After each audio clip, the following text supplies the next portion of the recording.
ਤੇ ਸਾਡੀ ਇਹ ख्वाहिश ਹੁੰਦੀ ਆ ਕਿ ਇਹ ਸੌਗਾਤ ਜਿਹੜੀ ਆ ਉਹਨਾਂ ਨੂੰ ਪਹੁੰਚਾਈਏ ਤੇ ਉਹਨਾਂ ਨੂੰ ਤੋਹਫਾ ਦਈਏ, ਖੁਸ਼ ਹੋਣ ਉਹ। ਤੇ ਇਸ ਕਰਕੇ ਇਹ ਮੈਂ ਆਪਣੇ ਦੋਸਤਾਂ ਨੂੰ ਖੁਸ਼ ਕਰਨ ਵਾਸਤੇ ਆਪ ਇਹ ਸਾਰਾ ਕੰਮ ਕਰਕੇ ਤੇ ਉਹਨਾਂ ਨੂੰ ਪਹੁੰਚਾਉਣਾ ਉੱਥੇ।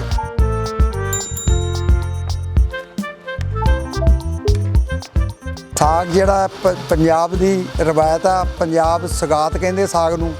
ਤੇ ਸਾਡੀ ਕੋਸ਼ਿਸ਼ ਹੁੰਦੀ ਆ ਜਿਹੜੇ ਬੰਦੇ ਦੋਸਤ ਅਹਿਬਾਬ ਸ਼ਹਿਰ ਆ ਗਏ ਆ ਤੇ ਉੱਥੇ ਇਹ ਘਰਾਂ ਦੇ ਵਿੱਚ ਪੱਕਣਾ ਬੜਾ ਮੁਸ਼ਕਿਲ ਹੁੰਦਾ। ਇਹ ਤਕਰੀਬਨ 25 ਸਾਲ ਤੋਂ ਕਾਫੀ ਲੰਬਾ ਚੌੜਾ ਚੱਲ ਰਿਹਾ ਕੰਮ।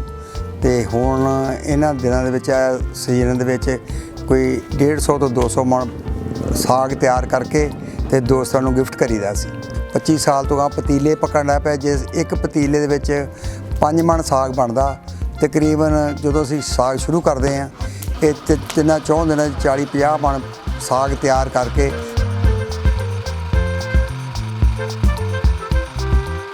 ਸੀਜ਼ਨ ਹੁੰਦਾ ਨਾ ਇਹ 11ਵੇਂ ਮਹੀਨੇ ਤੋਂ ਸ਼ੁਰੂ ਕਰਕੇ ਫਰਵਰੀ ਤੱਕ ਐਂਡ ਇਹਦਾ ਕਰਦੇ ਆ। ਇਹਦੇ ਵਿੱਚ 4-5 ਵਾਰੀ ਸਾਗ ਪੱਕਦਾ, ਮਹੀਨੇ ਸਵਾ ਮਹੀਨੇ ਇਹਦੇ ਵਕਫੇ ਦੇ ਨਾਲ। ਤੇ ਅਸੀਂ ਆਪਣਾ ਸਾਗ ਖੁਦ ਤਿਆਰ ਕਰਦੇ ਆ। 1.5 ਤੋਂ 2 ਪੈਲੀਆਂ ਸਾਗ ਦੀਆਂ ਲੱਗਦੀਆਂ, ਕੋਈ 2 ਕਰਾਣਾ ਪਾਲਕ ਲੱਗਦੀ ਆ। ਉਹ ਤਿਆਰ ਕਰਕੇ ਤੇ ਫਿਰ ਅਸੀਂ ਆਪਣਾ ਸਾਗ ਖੁਦ ਨਹਿਰੀ ਪਾਣੀ ਦਾ ਤਿਆਰ ਹੁੰਦਾ।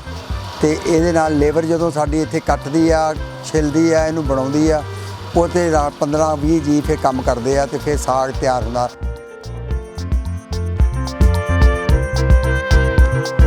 ਸਾਗ ਸਾਡਾ ਜਾ ਰਿਹਾ ਅਮਰੀਕਾ ਵੀ ਜਾ ਰਿਹਾ, ਇੰਗਲੈਂਡ ਵੀ, ਸਾਊਦੀ ਅਰਬੀ, ਅਜ਼ੀਜ਼ੋਕਾਰੀ ਸਾਡੇ ਕੋਲ ਲੈਂਦੇ ਆ। ਉਹ ਆਪਣੇ ਅਜ਼ੀਜ਼ੋਕਾਰਾਂ ਦੇ ਨਾਲ ਪਹਿਲੇ 2-4 ਦਿਨ 5 ਦਿਨ ਫਰੀਜ਼ਰ ਕਰਨਾ ਤੇ ਬਾਅਦ 'ਚ ਉਹਨਾਂ ਦਾ ਕੋਈ ਜਿੱਦਾਂ ਵੀ ਉਹਨਾਂ ਕੋਲ ਭੇਜਿਆ ਜਾਵੇ। ਕੋਈ ਉੱਥੋਂ ਆਉਣ ਜਾਣ ਵਾਲੇ ਆਦਮੀ ਆਉਂਦੇ ਜਾਂਦੇ ਆ, ਉਹਨਾਂ ਕੋਲ ਭੇਜਦੇ ਆ ਜਾਂ ਫਿਰ ਬਾਈ 에ਅਰ ਭੇਜਦੇ ਆ।